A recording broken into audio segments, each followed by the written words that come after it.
The shuttle was falling apart around him. Wu grabbed the emergency handle above his seat as the small vessel shook violently. Red warning lights flashed everywhere. The pilot was already dead, thrown against the control panel when the first explosion hit. Outside the cracked window, he could see the green and purple surface of an alien world rushing up to meet them. He was going to die on a planet he could not even pronounce. The impact came hard and fast. Metal screamed. Glass shattered. Wu felt his body slam against the restraints, and then everything went dark. When he opened his eyes, smoke filled the cabin. His head was bleeding. His ribs hurt with every breath. But he was alive. Somehow, impossibly, he was still alive. Wu released his safety harness and fell to the floor. The shuttle had landed on its side, half buried in soft purple soil. He crawled toward the emergency exit, pushing past debris and broken equipment. His engineering training kicked in automatically. Check for fires, find water, locate shelter, survive. The exit hatch groaned as he forced it open. Fresh air rushed in, carrying strange smells he had never encountered before. Sweet flowers mixed with something sharp and metallic. He pulled himself out and dropped to the ground below. The jungle around him was unlike anything on Earth. Trees with silver bark reached toward twin suns in the sky. Massive flowers glowed with soft blue light. Insects the size of his fist buzzed past his head. Everything was beautiful and terrifying at the same time. Wu checked his pockets. A small knife, a broken communicator, a water purification tablet. That was all he had to survive on an alien world. He was a maintenance engineer on a cargo ship. He fixed broken pipes and faulty wiring. He was not trained for this. He was not a soldier or an explorer. He was just a man who wanted to save enough money to buy a small house back on Earth. Now he might never see Earth again. A sound reached his ears, soft at first, then louder. It was crying. Someone was crying nearby. Wu moved toward the sound without thinking. His body hurt with every step, but he kept going. The crying led him through thick bushes and over fallen logs until he reached a small clearing. There, huddled behind a glowing flower, was a child. She was not human. Her skin was pale blue, almost silver in the sunlight. Her hair was white as snow and fell past her shoulders. Her eyes, when she looked up at him, were large and golden like honey. She had small pointed ears and delicate features that made her look like something from a fairy tale. She could not have been more than 7 or 8 years old by human standards. The child screamed when she saw him. She tried to run, but her leg was injured. She fell to the ground and crawled backward, her golden eyes wide with fear. Wu stopped moving. He held up his hand slowly to show he meant no harm. "It is okay," he said softly. "I will not hurt you." She did not understand his words. Of course she did not, but she seemed to understand his tone. Her screaming stopped, replaced by quiet whimpering. Wu lowered himself to the ground slowly. He sat cross-legged in the dirt, making himself smaller and less threatening. He had learned this trick from watching nature documentaries. Predators stood tall. Friends made themselves small. "My name is Wu," he said, pointing to himself. "Wu." The child watched him carefully.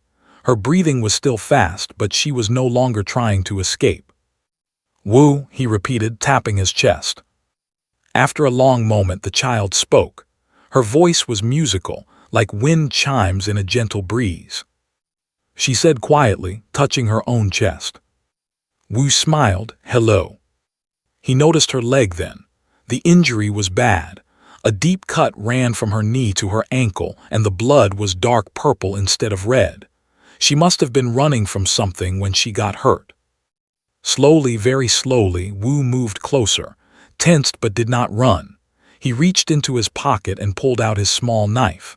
Her eyes went wide with fear again. "No, no," he said quickly. He pointed to his own shirt, then made a cutting motion. "For bandage, help you." He cut a long strip from his shirt and held it up. Then he pointed to her leg and mimicked wrapping it. seemed to understand. She nodded slightly, her golden eyes still watching his every move. Wu worked carefully.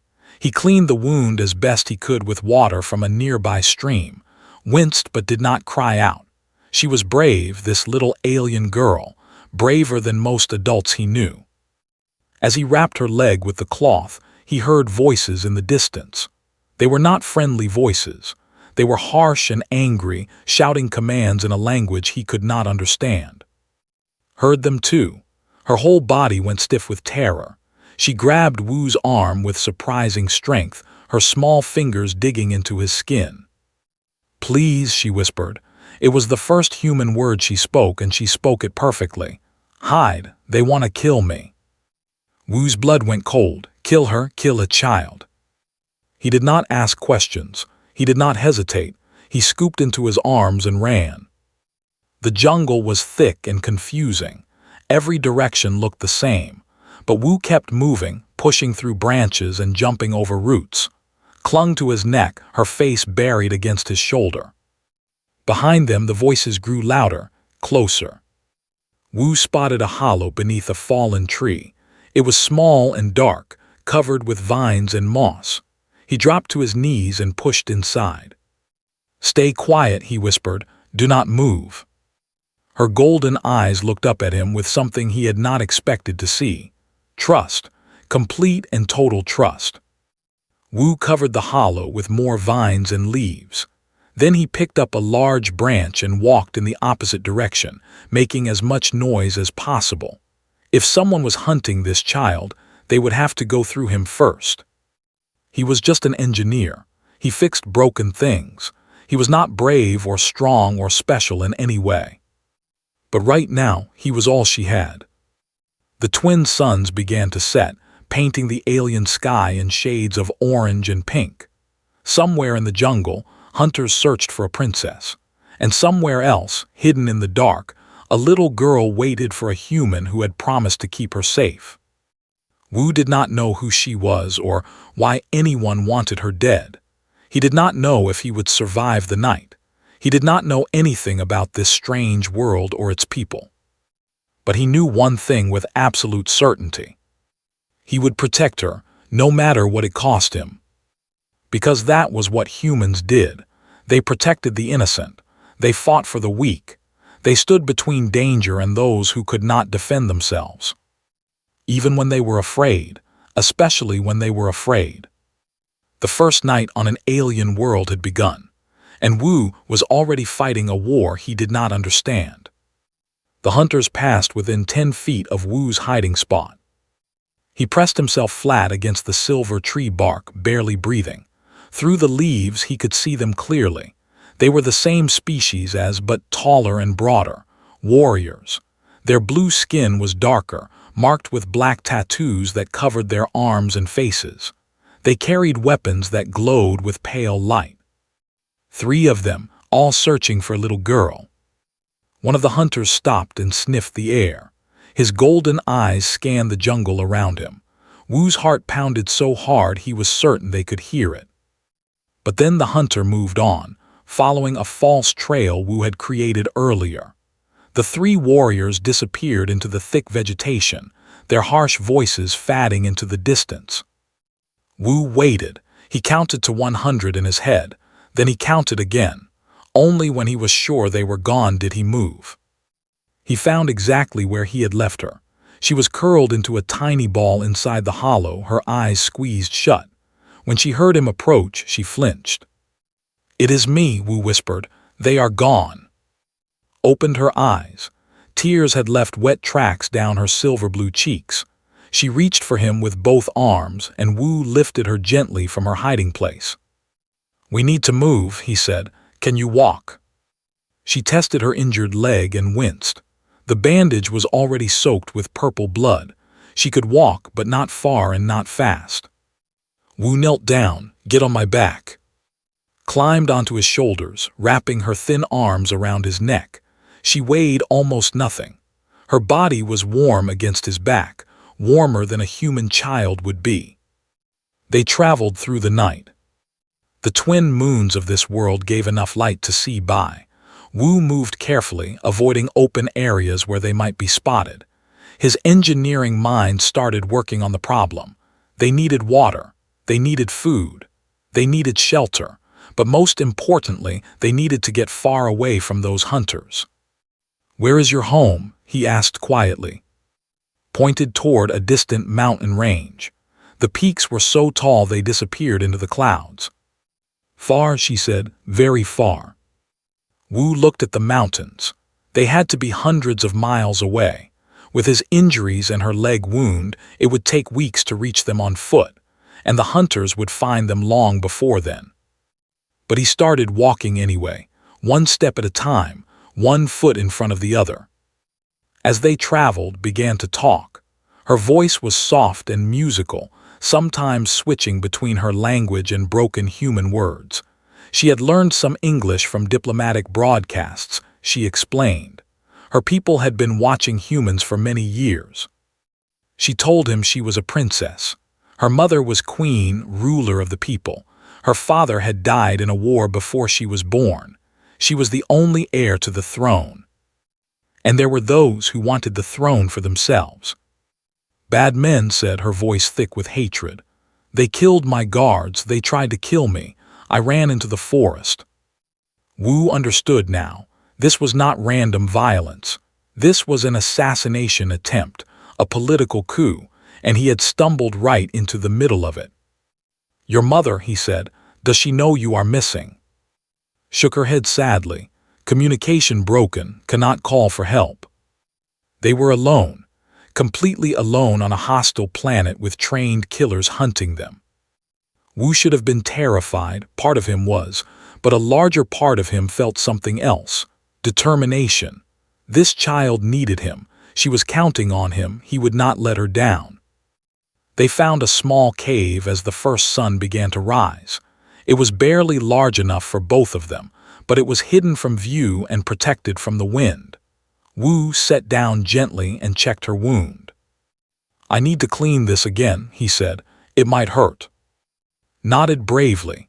She bit her lip as he unwrapped the bloody bandage, but she did not cry out. The wound looked worse than before. Infection was setting in. Without proper medicine, she could lose the leg, or worse. Wu did what he could.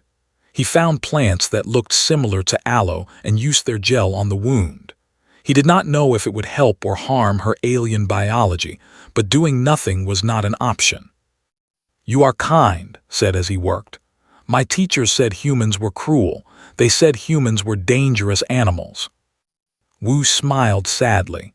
"Some humans are cruel, some are dangerous, but most of us are just trying to do what is right." "Why?" she asked. "Why help me? I am not your kind." It was a good question. Wu thought about it for a long moment. "Because you are a child," he finally said. "Because you are hurt and scared and alone. Because when I see someone who needs help, I want to help them. It does not matter what they look like or where they come from." Stared at him with those golden eyes. She seemed to be looking at something she had never seen before. "Humans are strange," she whispered. Wu laughed softly. "Yes, yes, we are." He let her sleep while he kept watch. His body screamed for rest, but he ignored it. Every few minutes he would check the cave entrance, listening for sounds of pursuit. The hunters were still out there. He could feel it. As the suns climbed higher, began to shiver, fever.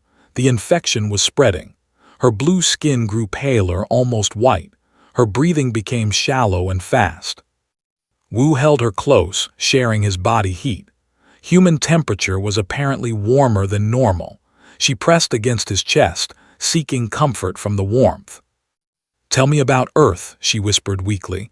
"Tell me about your home." So he did. He told her about blue oceans and green forests, about mountains covered in snow and deserts made of golden sand. He told her about his small apartment in Seoul, about the coffee shop on the corner where he ate breakfast every morning. He told her about his mother, who still called him every week to make sure he was eating properly. Listened with half-closed eyes, a small smile on her pale lips. "Earth sounds beautiful," she said. "It is," Wu agreed. And someday, when this is over, maybe you can visit. I will show you the cherry blossoms in spring. They are pink and white, and they fall like snow when the wind blows." "I would like that," murmured, "cherry blossoms." She fell asleep in his arms, her small hand clutching his shirt. Outside the cave, Wu heard voices. The hunters were close, too close. They had somehow picked up the trail. He looked down at the sleeping child in his arms. Her fever was getting worse. She needed medicine, rest, safety, things he could not provide. But he could give her time. He could lead the hunters away again, buy her a few more hours. Gently, he laid down and covered her with leaves and moss. He touched her forehead softly, feeling the burning heat of her fever. "I will come back," he promised. "Wait for me." Then he picked up his branch and walked out of the cave. He made sure to leave clear tracks leading away from the hiding spot.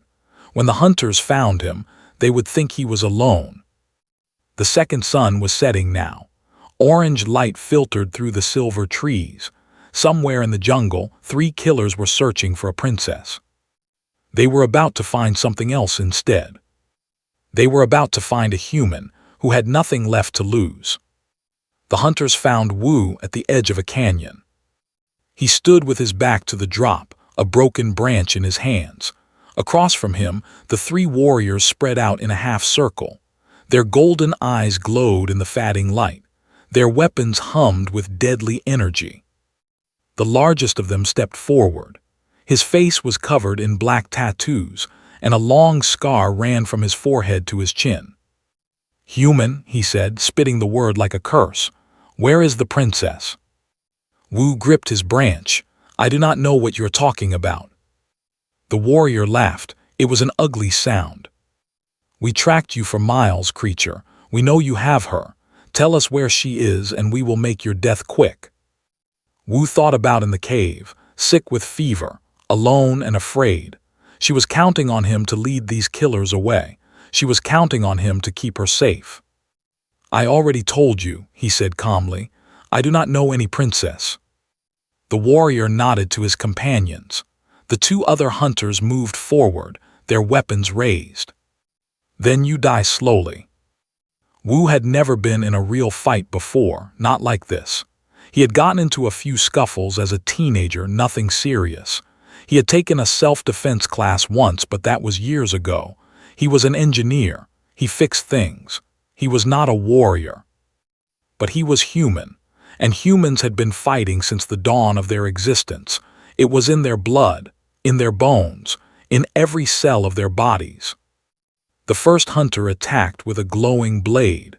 Wu dodged to the side, feeling the heat of the weapon pass inches from his face. He swung his branch hard and caught the hunter across the jaw. The stumbled back, more surprised than hurt. Humans were supposed to be weak. Humans were supposed to be easy prey. The second hunter came at him from the right. Wu ducked under the swing and drove his shoulder into the attacker's stomach. They both went down in a tangle of limbs.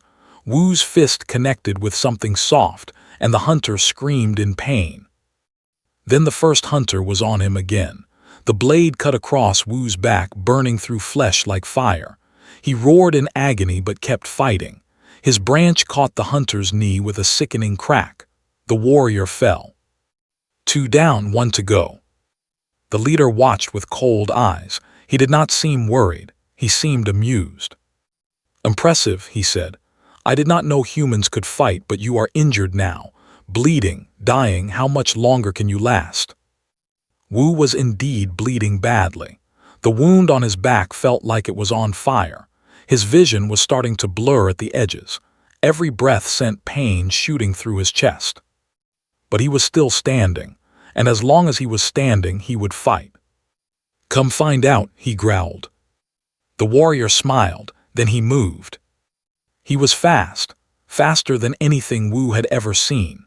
The blade came at him in a blur of light. Wu blocked with his branch and the wood exploded into splinters. He threw himself backward, barely avoiding the follow-up strike. The warrior pressed his attack, slash after slash, each one getting closer. Wu retreated toward the canyon edge. One more step and he would fall. This was it. This was how he died. The warrior raised his blade for the killing blow. His golden eyes gleamed with triumph. Wu looked death in the face, and he smiled. Because in that moment he realized something. The warrior was too focused on him, too confident in his victory. He had forgotten about the two hunters on the ground. Wu dove to the side. His hand closed around one of the fallen weapons. He did not know how to use it. He did not need to. He just pointed it at the warrior and squeezed what looked like a trigger. The energy blast hit the warrior square in the chest. The flew backward, crashing through bushes and trees before slamming into a boulder. He did not get up. Silence fell over the canyon. Wu lay on the ground, the weapon still clutched in his trembling hand. Blood pooled beneath him, dark and spreading. He had won. Somehow, impossibly, he had won. But the victory had cost him everything. Wu tried to stand and fell immediately. His legs would not work. The wound on his back was worse than he thought. Much worse. He could feel his life draining away with every heartbeat. He thought of she was still in the cave waiting for him. She would be wondering where he was. She would be scared. He had to get back to her. He had promised. Wu crawled, inch by inch, leaving a trail of blood behind him. His arms shook with the effort. His vision was fading to black, but he kept moving. He had to keep moving. The cave was close, so close. He could see the entrance just ahead, just a few more feet. He whispered, "I came back, I promised." He collapsed at the cave entrance. His body had nothing left to give. Inside the cave, he heard a small voice cry out. Then tiny hands were touching his face, shaking his shoulders. "Wu, Wu, wake up, please wake up." His golden eyes filled his fading vision. She was crying, tears streaming down her pale cheeks. Her hands were pressed against his wound, trying to stop the bleeding. "Do not die," she begged. "Please do not die. You promised to show me the cherry blossoms." Wu tried to speak, but no words came out. He wanted to tell her it was okay. He wanted to tell her to run, to find help, to save herself. But his lips would not move. Was saying something else now. She was pulling at his pocket, taking out his broken communicator. Her small fingers moved quickly over the device. "Please work," she whispered. "Please, please work." The communicator sparked, crackled. Then miraculously a voice came through, speaking, asking questions in rapid, urgent tones. Responded. She was crying too hard to speak clearly, but she managed to give their location. She managed to call for help. Wu felt her hand take his. Her grip was weak from fever, but she held on tight. "Help is coming," she said. "My mother is coming, just hold on. Please hold on a little longer." The world was turning cold and dark. Wu could feel himself slipping away, but he could also feel his hand in his, small and warm and full of hope. He had done it. He had kept her safe. His eyes closed, his breathing slowed, and somewhere in the darkness a light began to shine. Wu did not know if he was dying or dreaming. He did not know if help would arrive in time. He only knew that for one brief moment, he had been something more than just an engineer who fixed broken things. He had been a hero. And that was enough. The twin moons rose over the jungle, casting silver light on a cave where a dying human lay with a princess holding his hand. And in the distance, getting closer with every second, the roar of royal ships split the night sky. The queen was coming, and she would not forget what this human had done for her daughter. Queen had ruled the empire for 30 years. She had fought in wars. She had buried her husband. She had faced assassins and traitors and enemies from a dozen different worlds. Nothing surprised her anymore. Nothing scared her.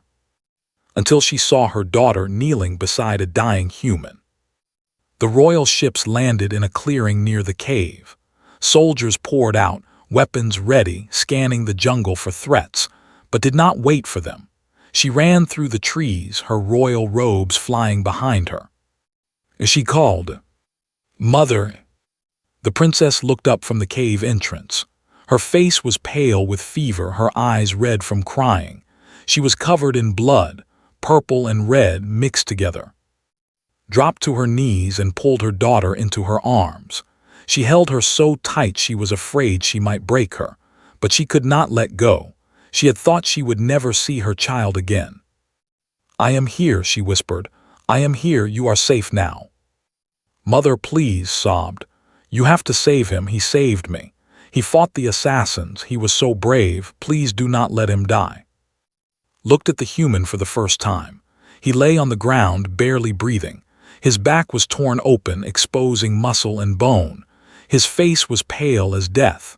By all rights, he should already be dead. But somehow he was still alive. His heart was still beating, weak and slow but refusing to stop. "He is human," said quietly. "He is my friend," replied. "He carried me through the jungle. He protected me from the bad men. He told me about Earth and cherry blossoms and his mother who calls him every week." Her voice broke. "He promised to show me his home." The royal physician arrived, carrying his medical equipment. He examined the human quickly and shook his head. "The damage is too severe, Your Majesty. His internal organs are failing. Even with our best medicine, he has minutes at most." Screamed. It was a sound of pure anguish that cut through's heart like a blade. "No, there must be something. You have to save him." Looked at her daughter. Then she looked at the human, this strange creature who had risked everything for a child he did not know, who had fought trained warriors with a wooden branch, who had crawled back to keep a promise even as he bled to death. They had a saying, "Actions speak louder than words." This human's actions had spoken louder than anything had ever witnessed. "There is one way," she said slowly. The physician's eyes went wide. "Your Majesty, you cannot mean." "The eternal bond." Everyone fell silent, even stopped crying to stare at her mother. The eternal bond was ancient magic, older than the empire itself. It was a sacred ritual that tied two souls together across time and space. Once bonded, the pair would share life force, share strength, share existence itself. It was how royalty chose their most trusted protectors, their eternal guardians. But it had never been done with a human before, never been done with an alien species at all. No one knew what would happen. The magic might save him, or it might destroy them both. Mother whispered, "Will it work?" "I do not know," admitted, "but I am willing to try." She knelt beside the dying human. Up close she could see his features clearly.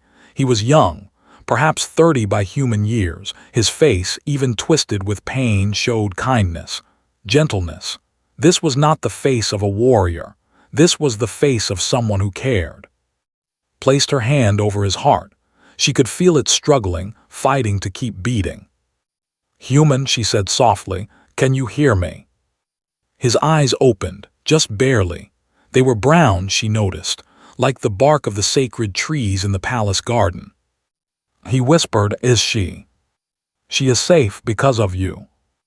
A small smile crossed his lips. "Good, that is good." Felt something stir in her chest, an emotion she had not felt in a very long time. Respect, deep, profound respect. "You saved my daughter," she said. "Now I will save you, but there is a price. The eternal bond will tie your life to mine. You will become my guardian, sworn to the royal family forever. You will never be free. You will never go home. Is that something you can accept?" The human was quiet for a long moment. His eyes drifted to who was watching with tears streaming down her face. "She called me her friend," he said. "I have never had a friend from another world before." "Is that a yes?" He smiled. "That is a yes." Took a deep breath. She had not performed this ritual in 20 years, not since bonding with her late husband. The memory brought pain but also strength. She began to chant in the old language, words that had been passed down through generations of queens, words of power and binding and eternal promise. Light began to glow from her hand, soft at first, then brighter. It spread from her palm into the human's chest, seeping into his wounds, flowing through his veins. Wu's back arched. He cried out as the magic entered him. It was changing him, rebuilding him, connecting his life force to his own. The soldiers watched in awe. They had heard stories of the eternal bond, but few had ever witnessed it. To see it performed on a human was something that would be remembered for generations. The light grew blinding, had to look away. The wind picked up, swirling leaves and dust around the clearing. The very air seemed to vibrate with power. Then, as suddenly as it began, it stopped. Fell backward, exhausted. The ritual had taken more from her than she expected, but she forced herself to look at the human. His wounds were closing, the torn flesh knitting itself back together. Color was returning to his pale face. His breathing, which had been so shallow, grew deep and strong. His eyes opened. They were no longer just brown. Now they had flecks of gold in them, golden like eyes. It worked, the physician breathed. By the ancestors, it actually worked. Wu sat up slowly. He looked at his hands, turning them over as if seeing them for the first time. He felt his back, where the terrible wound had been. There was nothing but smooth skin. "What?" he started. "What happened to me?" Threw herself at him, wrapping her arms around his neck. She was crying again, but this time from joy. "You are alive. Mother saved you. You are going to be okay." Wu held her gently, still confused but starting to understand. He looked at the queen, who was being helped to her feet by her guards. "You saved my life," he said. "I repaid a debt," replied. "You saved what was most precious to me. I saved you. We are even." But the bond, he could feel something now, a connection he had not had before, a thread that linked him to the queen, subtle but unbreakable. "What does it mean?" "It means you belong to us now, human, to me, to the throne." Its expression was unreadable. "It means you can never leave." Wu looked in his arms, at the soldiers around him, at the alien queen who had saved his life. He should have felt trapped. He should have felt afraid. But all he felt was peace. "Then I guess I am home," he said quietly. Hugged him, and for the first time since her ordeal began, she laughed. The queen watched them with something that might have been a smile. "Come," she said, "let us go to the palace. We have much to discuss." And as the twin moons shone down on the jungle, a human who had been dying moments before walked toward a future he had never imagined. Claimed by a queen, loved by a princess, bound to an alien world forever. Wu woke in a bed softer than clouds. For a moment, he did not know where he was. The ceiling above him was high and domed, painted with images of stars and moons. Silk curtains hung around his bed, swaying gently in a breeze that carried the scent of alien flowers. Then everything came rushing back.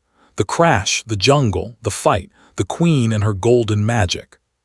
He sat up quickly, his hand going to his back where the wound had been. There was nothing there, not even a scar. His body felt different somehow, stronger, more alive than it had ever been. "You are awake." Wu turned to see Queen standing in the doorway. She was dressed in flowing robes of silver and blue, a crown of crystal resting on her white hair. She looked every bit the ruler of an empire. "How long was I sleeping?" he asked. 3 days. The bonding took much from both of us. Your body needed time to adjust to the changes." 3 days. Wu looked around the room again. It was enormous, filled with furniture made of materials he did not recognize. Through a window he could see a city stretching to the horizon, towers of crystal and metal, gardens of purple and silver, ships flying through a sky with 3 suns. "Where am I?" "The royal palace, your new home." Walked to a chair near his bed and sat down. Her golden eyes studied him carefully. "Do you remember what happened, what I did to save you?" Wu nodded slowly. "The eternal bond. You said I would be your guardian forever." "That is correct. The bond ties your life force to mine. As long as I live, you cannot truly die. Your wounds will heal. Your body will not age. You will remain as you are now until the end of my days." Wu absorbed this information. Immortal, or close to it, bound to an alien queen on a planet far from Earth. "And when you die," he asked quietly, "then the bond will pass to, and when she dies, to her children. You will serve the royal line for as long as it exists." His expression softened slightly. "I know this is not what you wanted. I know you had a life on Earth, a mother who called you every week, a dream of buying a small house." Wu thought about his old life, his tiny apartment, his boring job, his routine that never changed. He had been content, but had he been happy? Had he ever felt like he was doing something that mattered? "I was an engineer," he said. "I fixed broken pipes and faulty wiring. I was good at it, but it was not important. No one would remember me when I was gone. And now I saved a princess. Now I have a purpose." He looked at the queen directly. "I do not feel trapped. I feel chosen, like this is what I was always meant to do." Something flickered in his eyes, surprise perhaps, or approval. "Most beings would be angry," she said. "Most would demand to be released, even knowing it would mean their death." Wu smiled. "Humans are strange, that is what told me." A knock came at the door. Before the queen could respond, it burst open, and a small figure came running in. Wu threw herself onto his bed, wrapping her arms around him. Her leg was fully healed now, and her fever was gone. She looked healthy and happy, her golden eyes bright with joy. "You are awake. I was so worried. The healer said you might sleep for a whole week."